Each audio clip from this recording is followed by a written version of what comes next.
मेरी ऐसी इच्छा है कि लोगों में धर्माचरण, संयम और दान करने की प्रवृत्ति बढ़े। ये कथन मेरे नहीं, सम्राट अशोक के हैं। सम्राट अशोक जानते थे कि जो परम शांति है उसे कैसे प्राप्त किया जाए। उन्होंने बहुत युद्ध किए, बहुत सारे और भी बहुत से ऐसे साधन थे जो आनंद के साधन थे, लेकिन उन्हें वो आनंद, वो सुख उन साधनों में नहीं मिला। और इसीलिए उन्होंने ये लाइन कही कि लोग अगर धर्माचरण करेंगे, संयम में रहेंगे और दान करने की प्रवृत्ति बढ़ेगी तो लोगों को वो प्राप्त होगा जिसकी खोज में वो भटक रहे हैं। नमस्कार दोस्तों, मैं हूँ जितेंद्र सिंह और आज हम मौर्य वंश का तीसरा पार्ट पढ़ने के लिए जा रहे हैं। और ये हमारा जो है अशोक के अभिलेख हैं। अशोक के अभिलेखों को आज हम पढ़ेंगे। तो चलिए जानते हैं अशोक के अभिलेखों के बारे में। अशोक के जो अभिलेख हैं, जिन्हें अशोकाज इंस्क्रिप्शन इंग्लिश में कहते हैं, इन्हें 3 पार्ट में डिवाइड करके पढ़ा जाता है। पहला है शिलालेख, जिन्हें इंग्लिश में रॉक एडिक्ट कहते हैं। दूसरा भाग है स्तंभ लेख, जिसे पिलर एडिक्ट कहते हैं। और तीसरा है गुहा लेख, जिन्हें केव एडिक्ट कहते हैं। तो अशोक ने अपने अभिलेखों को लगवाया तो पत्थरों पर लिखवाया। जो बड़े पत्थर या छोटे छोटे पत्थरों पर शिलालेख लिखे हुए हैं वो रॉक एडिक्ट या शिलालेख कहलाते हैं। अशोक ने कुछ खंबे बनवाए एक विशेष प्रकार के, जिसमें नीचे साफ्ट हुआ करता था, उसके ऊपर एक उल्टा कमल हुआ करता था, उसके ऊपर अबेकस होता था, जिस पर या तो आलेखन की डिज़ाइन होती थी या फिर चक्र बनाकर, जो हमारे तिरंगे झंडे में है वो चक्र, और जानवरों को बनाकर उस अबेकस को सजा दिया जाता था। और अबेकस एक आधार होता था, हम इसे दूसरा बेस भी कह सकते हैं उस पिलर का, और उसके ऊपर कैपिटल या किसी विशेष पशु की मूर्ति हुआ करती थी। इनमें घोड़ा है, मोर है, गरुड़ है, हाथी है, शेर है और बैल भी है। तो आ जाइए, तो इस तरीके से पिलर एडिक्ट थे। इसके अलावा अशोक ने बौद्ध भिक्षुओं के लिए पहाड़ियों के अंदर गुफाएं बनवाईं, जिन्हें बराबर की गुफाओं के रूप में जानते हैं। तो केव एडिक्ट, गुहालेख अशोक के द्वारा बनवाए गए, पिलर एडिक्ट, स्तंभ लेख बनवाए गए और शिलालेख बनवाए गए। अशोक के जितने भी इंस्क्रिप्शन हैं उनकी अगर भाषा आपसे कोई पूछ ले कि अशोक के अभिलेखों की भाषा क्या थी, लैंग्वेज क्या थी, तो आप कहेंगे कि उनकी भाषा प्राकृत थी। क्या थी? प्राकृत। तो प्राकृत लैंग्वेज थी अशोक के इंस्क्रिप्शंस की, चाहे वो रॉक एडिक्ट हो, पिलर एडिक्ट हो, चाहे केव एडिक्ट हो। ठीक है, प्राकृत।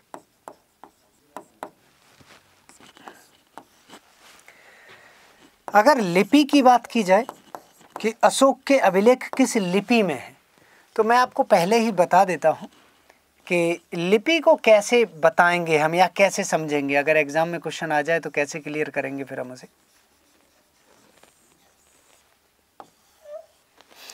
अशोक के जो अभिलेख हैं वो भारत, पाकिस्तान और अफगानिस्तान तक मिले हैं, मतलब ईरान अफगानिस्तान के बॉर्डर तक। हम देखते हैं कि भारत में जितने भी इंस्क्रिप्शन या अभिलेख हैं अशोक के, उत्तराखंड से लेके नीचे कर्नाटक तक, उड़ीसा से लेकर इधर गुजरात तक पूरा, ये सभी ब्राह्मी लिपि में लिखे हुए हैं। कौन सी में है? ब्राह्मी। ब्राह्मी स्क्रिप्ट मिलते हैं। तो हम कह सकते हैं कि अशोक के अभिलेखों की जो लिपि है, स्क्रिप्ट है। अच्छा, लिपि को इंग्लिश में स्क्रिप्ट कहते हैं। क्या कहते हैं? स्क्रिप्ट। तो स्क्रिप्ट में पहली स्क्रिप्ट तो हम ब्राह्मी ही कहेंगे। कौन सी? ब्राह्मी। अब ये जो ब्राह्मी स्क्रिप्ट है ये भारत में है, चाहे गुजरात में मिला हो, चाहे उत्तराखंड में मिला हो, चाहे राजस्थान में कोई इंस्क्रिप्शन है, मध्य प्रदेश में है, उत्तर प्रदेश में है और कर्नाटक में है, इधर आंध्र प्रदेश में एरागुड्डी है। तो इस तरीके से ये सभी अभिलेख ब्राह्मी लिपि में लिखे हुए हैं। कौन सी लिपि में? ब्राह्मी लिपि। ऊपरी पाकिस्तान और अफगानिस्तान के क्षेत्र के अभिलेख जो हैं ये अभिलेख हमें खरोष्ठी लिपि में मिलते हैं। कौन सी लिपि में? खरोष्ठी।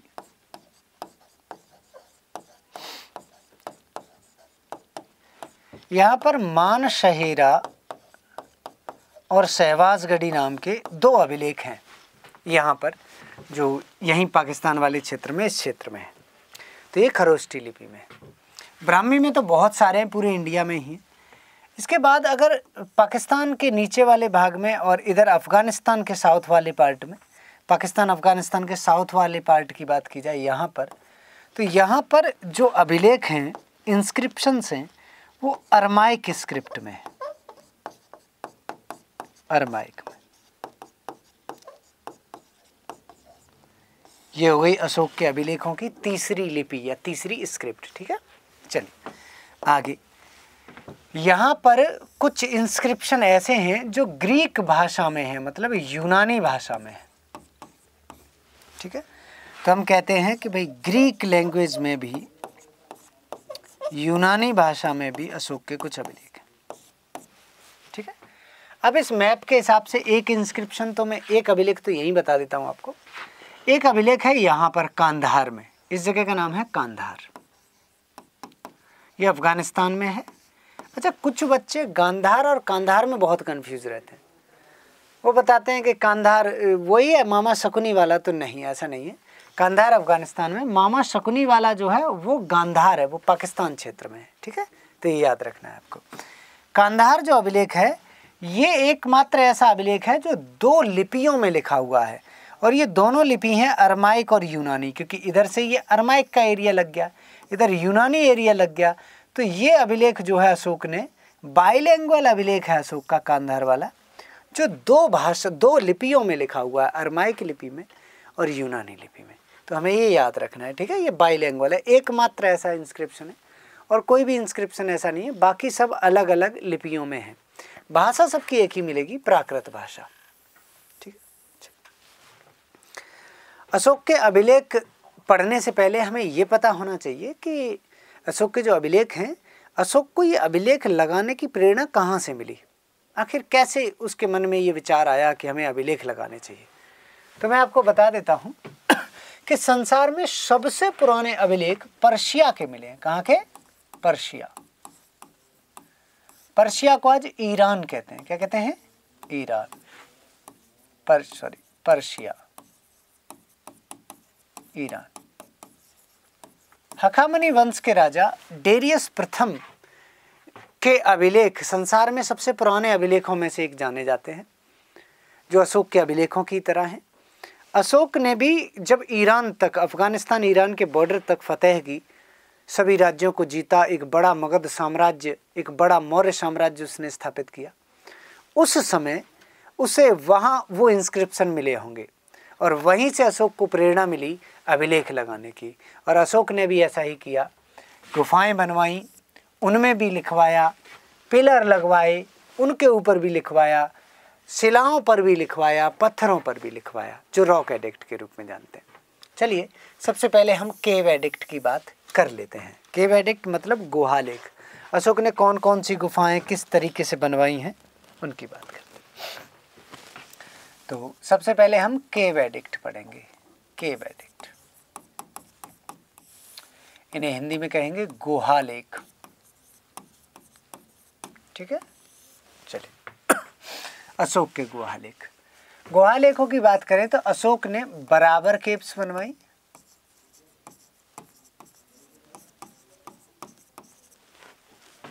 जिन्हें बराबर की गुफाएं कहते हैं। बराबर की गुफाएं,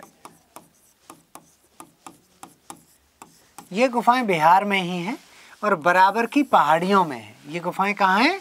बराबर की पहाड़ियों में, बिहार में। ठीक है, और ये बराबर की गुफाएं अशोक ने बौद्ध भिक्षुओं के लिए बनवाई। किसके लिए? बौद्ध मॉन्क्स के लिए, बौद्ध भिक्षुओं के लिए।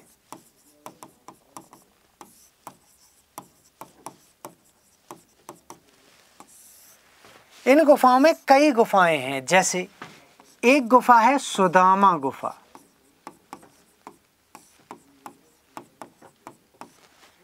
दूसरी है कर्ड चौपड़ गुफा,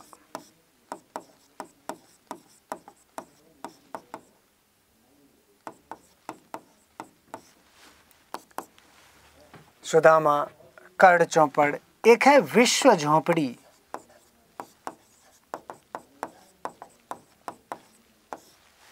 इसके अलावा एक गुफा है इन्हीं बराबर की पहाड़ियों में, जिस गुफा का नाम है लोमस ऋषि गुफा।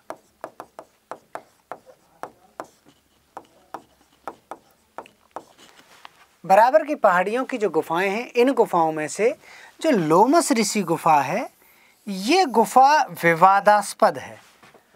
कुछ विद्वानों का ऐसा मत है कि ये मौर्य काल की गुफा नहीं है। तो अगर क्वेश्चन कई बार एग्जाम में ऐसे पूछा गया है कि बराबर की पहाड़ियों में ऐसी कौन सी गुफा है जो अशोक द्वारा नहीं बनवाई गई, तो आप बताएंगे लोमस ऋषि गुफा। लेकिन ये है बौद्ध गुफा ही, इतना क्लियर है, ठीक है। बस ये एविडेंस नहीं मिला कि ये अशोक नहीं बनवाई है। अब ये बौद्ध ही कैसे है, ये कैसे पता चला, तो मैं आपको बता देता हूँ कि बराबर की जो गुफा है उसमें इस तरीके से एक मेहराब बना हुआ है गुफा के गेट पर, और जो ये मेहराब है, इस मेहराब के नीचे इस तरीके से एक गोल मेहराब है, जिसके बीच में यहाँ पर एक स्तूप बना हुआ है, और इधर कई हाथी बने हुए हैं। इन हाथियों का मुंह स्तूप की तरफ है और ये स्तूप की तरफ आगे बढ़ रहे हैं। इधर भी कई हाथियों के चित्र हैं जो स्तूप की तरफ, मतलब इधर आगे बढ़ रहे हैं, इस स्तूप की तरफ बीच में। तो ये बात तो क्लियर है कि ये लोमस ऋषि गुफा है, वो बौद्ध धर्म की गुफा है, लेकिन इसे अशोक ने नहीं बनवाया। इसके प्रमाण हमारे पास, अशोक ने बनवाया है, ये प्रमाण हमारे पास नहीं है, ठीक है। इसके अलावा नागार्जुनी की गुफाएं हैं जो इसी क्षेत्र में हैं। गुफाएं हैं नागार्जुनी की।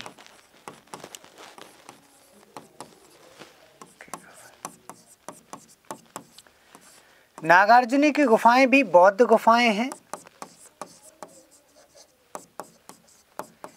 इसके अलावा इसमें आजीवक संप्रदायकों की गुफाएं भी देखने के लिए मिलती हैं। तो नागार्जुनी में हमें बौद्ध गुफाओं के साथ आजीवक गुफाएं भी देखने के लिए मिलती हैं। अच्छा, बराबर में भी ये तो रही उसकी बौद्ध धर्म की गुफाएं, इसके अलावा आजीवक गुफाएं भी देखने के लिए मिलेंगी हमें।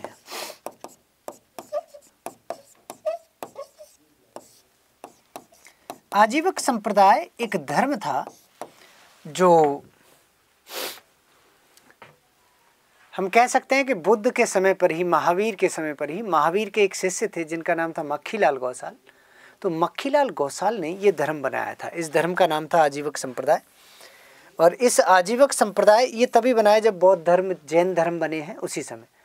तो बौद्ध धर्म, जैन धर्म को तो अर्ध नास्तिक धर्म कहा जाता है, मतलब आधे नास्तिक। लेकिन आजीवक संप्रदाय पूरा नास्तिक धर्म था, ये समझ लीजिए। तो नागार्जुनी की गुफाओं में, बराबर की गुफाओं में हमें बौद्ध गुफाएं मिलती हैं, बौद्धों के साथ आजीवक संप्रदायकों की गुफाएं भी मिलती हैं। अच्छा, आजीवकों की गुफाएं किसने बनवाई? तो ये इसका आंसर है अशोक के बाद। अशोक का सक्सेसर था कुणाल, और कुणाल को अंधा कर दिया गया था, जो उसी की एक सौतेली माँ थी जिसका नाम था तिसरक्षता, उसने कर दिया। जब वो अंधे हो गए तो अंधा राजा ज़्यादा समय तक शासन नहीं कर सकता, तो उसने कुछ समय तक शासन किया, और उसकी जगह पर फिर दशरथ नाम के एक शासक को बिठाया गया। ये अशोक का, कोई तो कहते हैं अशोक का पौत्र था, तो कोई कहते हैं पौत्र नहीं था, पुत्र ही था उसका, मतलब पोता नहीं था बल्कि लड़का ही था उसका। तो इसमें थोड़ा सा विवाद है। फाइनल इतना क्लियर है कि आजीवक संप्रदाय वाली जो गुफाएं हैं ये दशरथ ने बनवाई होंगी, क्योंकि वो आजीवक संप्रदाय का फॉलोअर था, आजीवक संप्रदाय नाम के धर्म को मानता था। तो आशा करते हैं कि आपको गुफाएं अच्छे से समझ में आ गई होंगी। इन गुफाओं में अशोक ने प्रशासन से संबंधित और धार्मिक तथ्यों से संबंधित, धम्म से संबंधित बहुत सारी बातें लिखी हैं। चलिए आगे। इसके बाद दूसरी कैटेगरी है पिलर एडिक्ट की। कौन सी है? Pillar addict. इन्हें कहते हैं स्तंभ लेख, सॉरी स्तंभ लेख। स्तंभ लेखों को दो भागों में बांट कर पढ़ना है हमें। सबसे पहले तो हमें पढ़ने हैं मेजर पिलर एडिक्ट।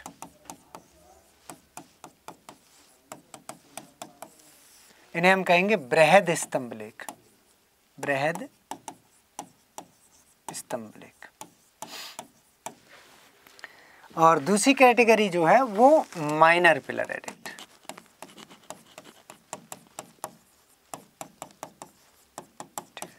तो माइनर पिलर एडिक्ट और मेजर पिलर एडिक्ट, इस तरीके से नंबर 1, नंबर 2।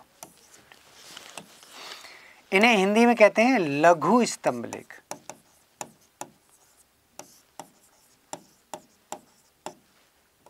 ठीक है, हाँ चलिए तो पहले लघु ही पढ़ लेते हैं, कोई बात नहीं। पहले तो हम ये समझते हैं कि पिलर जो हैं अशोक के वो कैसे हैं। देखिए अशोक ने जो पिलर बनवाए हैं वो कुछ इस तरीके के हैं कि ये नीचे से इस तरीके से एक साफ्ट है, क्या है, साफ्ट। ठीक है, गोल पत्थर की इस तरीके से साफ्ट बनाई गई है। इस साफ्ट के ऊपर यहाँ पर उल्टा कमल बना हुआ है, उसी पत्थर से ही क्या बना हुआ है, ऐसे उल्टा कमल इस तरीके से। तो उल्टे कमल की आकृति हमें ऐसे देखने के लिए मिलती है इसमें। ठीक है, इस तरीके उल्टा कमल। उल्टे कमल के ऊपर, उल्टे कमल के ऊपर हमें मिलता है अबेकस। ये अबेकस है और इस अबेकस पर कहीं कहीं तो फूल पत्ती या आलेख की डिजाइन बनाई गई है, तो कहीं कहीं इस अबेकस पर मैंने बताया था चक्र बनाया गया है, जानवरों के चित्र हैं। इस अबेकस के ऊपर मुख्य कैपिटल हुआ करता था, तो इसके ऊपर हाथी भी था। संकिसा नाम का एक पिलर है, उसके ऊपर हाथी है, संकिसा में, फर्रुखाबाद डिस्ट्रिक्ट में। शेर भी मिला है, वो मिला है हमें लौरिया रामपुरवा वाले से। इसके ऊपर गरुड़ भी मिला है हमें, इसके ऊपर हमें घोड़ा मिला है, इसके ऊपर हमें मूर्ति बनी मिली है 4 सिंगों की, जो सारनाथ में है, जिसे नेशनल एम्बलम के रूप में अडॉप्ट किया गया है।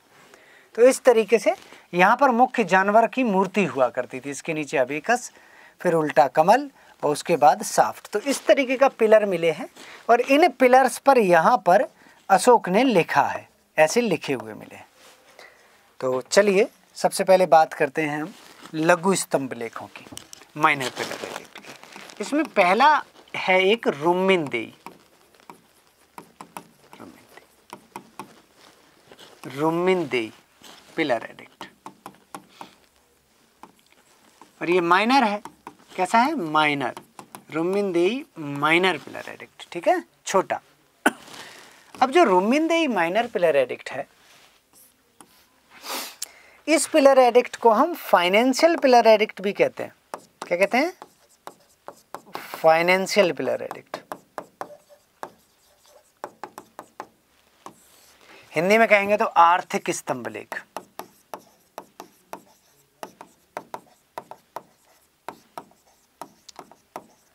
अच्छा, रुम्मिनदेई माइनर पिलर एडिक्ट को हम आर्थिक स्तंभ लेख इसलिए कहते हैं कि अशोक ने अपने शासनकाल में रुम्मिनदेई की यात्रा की थी। रुम्मिनदेई लुम्बिनी का ही नाम है, मैं आपको बता देता हूँ। वो लुम्बिनी जहाँ पर गौतम बुद्ध का जन्म हुआ था, नेपाल में। तो ये नेपाल में ही है रुम्मिनदेई पिलर एडिक्ट। और इस जगह की जब अशोक ने यात्रा की तो इस इंस्क्रिप्शन में, इस पिलर में उसके टैक्स के बारे में बताया गया है कि अशोक अपने साम्राज्य में 2 तरीके के टैक्स लेता था। एक टैक्स था बलि धार्मिक कर हुआ करता था, और यहाँ इस रुम्मिनदेई को उसने धार्मिक कर से मुक्त कर दिया था। ऐसा इस रुम्मिनदेई पिलर एडिक्ट में लिखा हुआ है कि अशोक ने जब यहाँ की यात्रा की तो उसने रुम्मिनदेई में धार्मिक कर से जनता को मुक्त कर दिया। जनता को धार्मिक कर नहीं देना पड़ा, और उस धार्मिक कर को बलि कहा करते थे। भाग नाम का दूसरा कर था, जिसे रेवेन्यू के नाम से जानते हैं, राजस्व कर के रूप में जानते हैं। पूरे साम्राज्य में अशोक 1/6 कुल उपज का 1/6 ये टैक्स लिया करता था। लेकिन रुम्मिनदेई से उसने 1/6 की जगह पर कम करके 1/8 लिया। ठीक है, तो इस तरीके से कुल उपज का 1/8 कर दिया था 1/6 की जगह पे। तो 1/6 को कैंसिल किया और कितना कर दिया, 1/8, इस तरीके से। और ये तो फ्री कर दिया, टैक्स फ्री, रिलीजियस वाले टैक्स थे। ठीक है, तो इस तरीके की बातें, फाइनेंशियल बातें लिखी हुई हैं, इसीलिए इसे रुम्मिनदेई को फाइनेंशियल पिलर एडिक्ट के रूप में जाना जाता है। रुम्मिनदेई के अलावा एक स्तंभ लेख है जिसका नाम है सारनाथ पिलर एडिक्ट। सारनाथ वाराणसी में है। उत्तर प्रदेश में। ये जो पिलर है ये सबसे विशेष पिलर माना जाता है, क्योंकि यही वो पिलर है जिसका, जैसे ये है आपका साफ्ट, फिर उल्टा कमल और फिर अबेकस। तो इसके अबेकस पर यहाँ पर चक्र बने हुए हैं और 4 चक्रों के बीच में 4 जानवर बने हुए हैं। और इसी के ऊपर, अच्छा, इसके जो 4 जानवर हैं और 4 चक्र हैं, इस तरीके से इसके ऊपर 4 शेर बैठे हुए हैं, एक इधर मुंह करके वेस्ट में, एक ईस्ट में, एक फ्रंट में और एक बैक पे। तो इस तरीके से ईस्ट वेस्ट नॉर्थ साउथ चारों डायरेक्शन में मुंह करके और 4 शेर बैठे हुए हैं यहाँ पर। और यही जो भाग है ये वाला, इसे भारत का राष्ट्रीय प्रतीक चिन्ह कहते हैं, भारतीय राष्ट्रीय प्रतीक चिन्ह। इसे क्या कहते हैं? भारतीय राष्ट्रीय प्रतीक चिन्ह कहते हैं। ठीक है, इसी को जिसे नेशनल एम्बलम के रूप में देखा जाता है कि भाई ये आज़ादी के बाद में भारत ने इसे भारत के राष्ट्रीय प्रतीक चिन्ह के रूप में, नेशनल एम्बलम के रूप में स्वीकार किया था। सिक्कों पर भी आप देखते हैं ये बना होता है, हर जगह बड़े बड़े जो सरकारी भवन होते हैं उन पर ये बना होता है। तो ये शान है हमारे देश की। और ये राष्ट्रीय प्रतीक चिन्ह कहाँ से लिया गया है? सारनाथ पिलर एडिक्ट से लिया गया है। ठीक है, तो वीडियो ज़्यादा लंबा ना हो जाए इसीलिए हम इसे यहीं पर समाप्त करते हैं। नेक्स्ट वीडियो में हम आपसे मिलेंगे और आगे के जो भी पिलर एडिक्ट हैं, जो भी रॉक एडिक्ट हैं, उनकी हम बात करेंगे। और आगे की सभी रॉक एडिक्ट या फिर इंस्क्रिप्शन से संबंधित जितनी भी जानकारी है अशोक की, वो सारी जानकारी आपको इस वीडियो में मिली है। ठीक है, मिलेगी आगे चल के, क्योंकि अभी कंप्लीट नहीं हुआ है, इसका एक और पार्ट बनना बाकी है। तो आप सब इसी तरीके से AGIS के साथ जुड़े रहें। मैं जितेंद्र सिंह आपका ऐसे ही स्वागत करता रहूँगा और आशा करता हूँ कि आप इससे बहुत लाभ उठाएंगे। धन्यवाद, नमस्कार।